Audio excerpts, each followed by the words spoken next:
প্রিয় শিক্ষার্থী, অনলাইন ক্লাসে আমি রাজিয়া আক্তার জাহান তোমাদের স্বাগত জানাচ্ছি। আজকে আমি তোমাদের এই উচ্চ মাধ্যমিক প্রথম বর্ষ পদার্থবিজ্ঞান প্রথম পত্র অধ্যায় দ্বিতীয় দেখো ভেক্টর চ্যাপ্টারে আলোচ্য বিষয় আমার ভেক্টরের বিভাজন। দেখো ভেক্টরের বিভাজন কাকে? একটি ভেক্টরকে দুই বা ততোধিক ভেক্টরে বিভক্ত করার প্রক্রিয়া বা পদ্ধতিকে ভেক্টরের বিভাজন বলে। তাহলে কি হলো? একটি ভেক্টরকে দুই বা ততোধিক ভেক্টরে বিভক্ত করার প্রক্রিয়া বা পদ্ধতিকে ভেক্টর রাশির বিভাজন। এই ভেক্টর রাশির বিভাজন দেখো যে কোনো দুই দিকের উপাংশে বিভাজন, আবার আমরা আরেকটা বলতে পারি লম্ব উপাংশে বিভাজন। তাহলে আমরা এক নম্বরে কি বললাম? যে কোনো দুই দিকের উপাংশে বিভাজন। তো আমরা সেটা করি। দেখো যে কোনো দুই দিকের উপাংশে বিভাজন, যে কোনো দুই দিকের উপাংশে, যে কোনো দুই দিকের উপাংশে বিভাজন, যে উপাংশে বিভাজন। তাহলে দেখো মনে করো ও এ বি সি একটা সামান্তরিক। আচ্ছা দেখো প্রথমে আগে এটা মনে করো আর একটা ভেক্টর, এই ভেক্টরকে আমরা দুইটা উপাংশে বিভাজন করব। তো সেটা বিভক্ত করতে গিয়ে আমরা যদি একটা সামান্তরিক অঙ্কন করে ফেলি, দেখো ও এ বি সি একটা সামান্তরিক। এই যে তাহলে এই যে আর একটা ভেক্টর ছিল, এখানে আমরা কি করলাম? একটা সামান্তরিক অঙ্কন করে ফেললাম। ও এ বি সি একটা সামান্তরিক, যার ও এ বরাবর মনে করো পি ভেক্টর, ও সি বরাবর কিউ ভেক্টর, আর ও বি বরাবর হচ্ছে আর ভেক্টর। তো এই ও এ ভেক্টরটা যদি ও বি এর সাথে, এই যে দেখো এটাকে আমরা কর্ণ ধরে কিন্তু একটা সামান্তরিক অঙ্কন করে নিছি। কি বললাম? যার ও এ ভেক্টর সমান হলো পি ভেক্টর, আর ও সি ভেক্টর সমান হলো কিউ ভেক্টর, আর ও বি ভেক্টর সমান আর ভেক্টর। তাহলে ও সি সমান যদি কিউ হয়, এটাও আমাদের কিউ ভেক্টরই হবে, এটা আমরা সবাই জানি, কারণ এই দুটা হলো সমান এবং সমান্তরাল। এবার লক্ষ্য করো শিক্ষার্থী, আমরা যদি এরকম ধরি যে পি ভেক্টরটা আর ভেক্টরের সাথে মনে করো থিটা কোণে ক্রিয়াশীল, আর কিউ ভেক্টরটা যদি আর এর সাথে মনে করো ফাই কোণে যদি ক্রিয়াশীল হয়, তাহলে আমরা এটা ফাই কোণ হলে এই কোণটাকে আমরা ফাই কোণ বলতে পারি।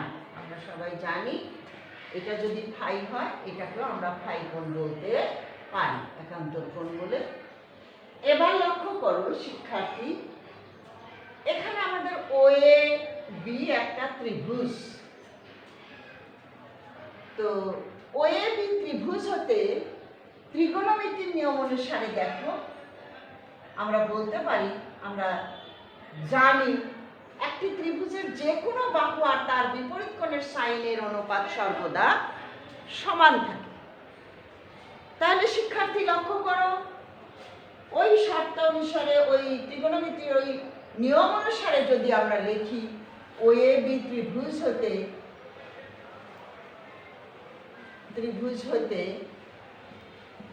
ত্রিকোণমিতির নিয়ম অনুসারে যদি আমরা লিখি, তাহলে কি লিখতে পারি? দেখো যে এই যে বলা হলো একটা ত্রিভুজের যে কোনো বাহু আর তার বিপরীত কোণের সাইনের অনুপাত। তাহলে ও এ বাহু, তার বিপরীত কোণ হচ্ছে ফাই। তাহলে সেই শর্ত অনুসারে আমরা কি লিখতে পারি? ও এ ডিভাইডেড বাই সাইন কোণ এ বি ও, তার মানে তার বিপরীত কোণের সাইন, অর্থাৎ ফাই কোণ, সাইন ফাই কোণ। অনুরূপভাবে আমরা লিখতে পারি এ এবি এর বিপরীত কোণ কোনটা? এবি বাহুর বিপরীত কোণ হচ্ছে এই যে থিটা। তাহলে দেখো অনুরূপভাবে আমরা লিখতে পারি এবি ডিভাইডেড বাই সাইন কোণ থিটা, সাইন কোণ থিটা। আর ওবি ডিভাইডেড বাই, তাহলে কি লিখতে পারি? ওবি ডিভাইডেড বাই দেখো সাইন কোণ O A B, O A B. আমরা আরো জানি দেখো ত্রিভুজের তিন কোণের সমষ্টি 2 সমকোণ। তাহলে আমরা কি লিখতে পারি? থিটা প্লাস ফাই প্লাস কোণ ও এ বি সমান 2 সমকোণ অর্থাৎ 180 ডিগ্রি। তাহলে দেখো কোণ ও এ বি সমান আমরা কি লিখতে পারছি? 180 মাইনাস থিটা প্লাস ফাই। এবার আমরা উভয় পাশে যদি সাইন নিই, দেখো সাইন কোণ ও এ বি সমান সাইন এই যে 180 মাইনাস থিটা প্লাস ফাই, এটা আমরা লিখতে পারি। কিন্তু আমরা আরো জানি যে সাইন পাই মাইনাস থিটা সমান সাইন থিটা, এটা ত্রিকোণমিতির সূত্র অনুসারে আমরা জানি। তাহলে এখানে শিক্ষার্থী লক্ষ্য করো, এই ক্ষেত্রে আমরা যদি লিখি তাহলে আমাদের কত আসবে? দেখো এই শর্ত অনুসারে আমরা লিখতে পারি এটা সাইন থিটা প্লাস ফাই, অর্থাৎ sine pi minus theta plus phi equal to sine theta plus এই যে ফাই। এই যে দেখো সাইন পাই মাইনাস থিটা সমান আমরা লিখতে পারি সাইন থিটা। তাহলে ওই অনুপাতে আমরা এটা লিখতে পারি। অতএব দেখো ওবি ডিভাইডেড বাই আমরা লিখতে পারি সাইন কোণ এই যে দেখো 180 degree minus theta plus phi. আমরা কোণ এ বির জায়গায় এটা বসাতে পারি।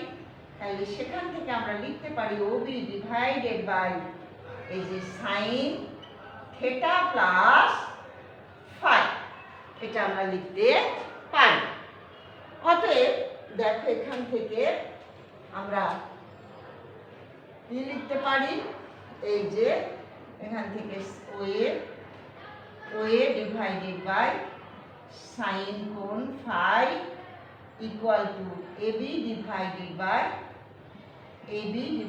বাই সাইন কোণ এই যে থিটা, এটা আমরা লিখতে পারি।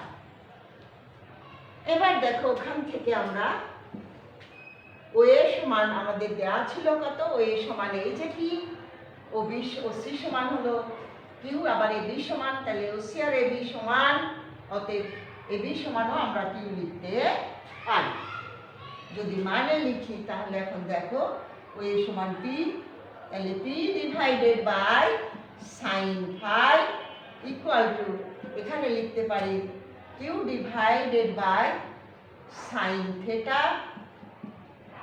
আর ওবি সমান আমাদের দেখো কত দেওয়া আছে? আর।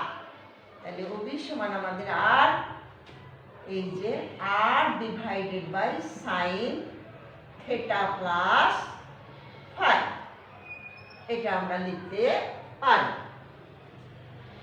এবার দেখো শিক্ষার্থী আমাদের উদ্দেশ্য হলো পি আর কিউ বের করা। অতএব দেখো এখান থেকে আমরা যদি পি বের করতে চাই তাহলে এইটা আর এটা যদি সমান করি, লক্ষ্য করো পি সমান আমাদের কত আসবে?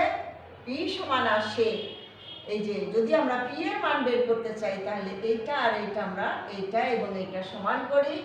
তাহলে শিক্ষার্থী লক্ষ্য করো পি সমান আমরা লিখতে পারি R sine phi divided by sine theta plus phi. এবার যদি আমরা কিউ এর মান বের করতে চাই তাহলে আমরা এইটা আর এইটা যদি সমান করি, লক্ষ্য করো কিউ সমান আমরা লিখতে পারি যে R sine theta divided by sine theta plus এই যে ফাই। এইভাবে আমরা পি এবং কিউ এই যে দেখো আর ভেক্টরটাকে দুটো উপাংশে আমরা বিভাজন করে দিলাম, দুইটা যে কোনো দুই দিকের উপাংশে আমরা এই দুটা মান পেয়ে গেলাম। এবার দেখো শিক্ষার্থী, আমরা যদি এখান থেকে একটা অঙ্ক করতে চাই, মনে করো এইখানে মনে করো আমাদের এই যে ওএবিসি একটা ত্রিভুজ সামান্তরিক, তোমরা লক্ষ্য করো এখান থেকে যদি একটা অঙ্ক আমরা করি, তো লক্ষ্য করো, মনে করো পি ভেক্টরটা এই তোমার কর্ণ ওবি এর সাথে 25 ডিগ্রি কোণে ক্রিয়াশীল, আর এইটা মনে করো 35 ডিগ্রি কোণে ক্রিয়াশীল। তাহলে এটা যদি 35 ডিগ্রি হয়, অর্থাৎ এই ওবি, দেখো এবিসি ত্রিভুজের সামান্তরিকের ওবি হচ্ছে কর্ণ ওবি এর সাথে ওএ কত কোণে ক্রিয়াশীল? 25 ডিগ্রি কোণে। আর কিউ ভেক্টরটা কত কোণে ক্রিয়াশীল? আর এর সাথে 35 ডিগ্রি কোণে ক্রিয়াশীল। তাহলে এটা যদি 35 হয়, এটাও আমাদের 35 ডিগ্রি।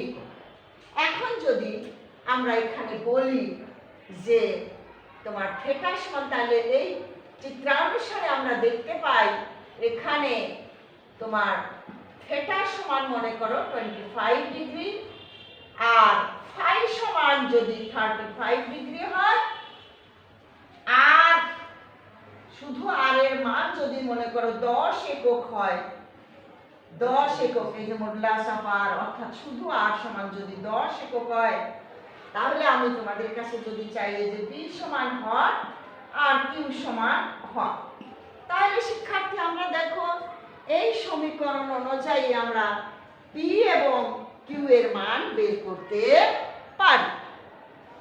তাহলে লক্ষ্য করো, আমরা যদি এরকম করি, দেখো আমাদের পি সমান কি ফর্মুলা কি? আর সাইন ফাই। এই দেখো পি সমান আর সাইন ফাই, আর নিচে কত? Sine theta plus phi. Q সমান আর সাইন থিটা, আমাদের থিটা কিন্তু এটা, R sine theta divide by sine theta plus phi. তাহলে আমরা পি এবং কিউ এর মান বের করতে পারি। তাহলে লক্ষ্য করো শিক্ষার্থী, আমরা প্রথমে আমরা জানি এখানে আমাদের এটা দেওয়া আছে, তাহলে লক্ষ্য করো আমরা জানি এই যে পি সমান কত? আর সাইন ফাই। এই যে পি এর বিপরীত কোণের সাইন, এই যে দেখো আর সাইন এই যে phi divided by sine theta plus এই যে ফাই।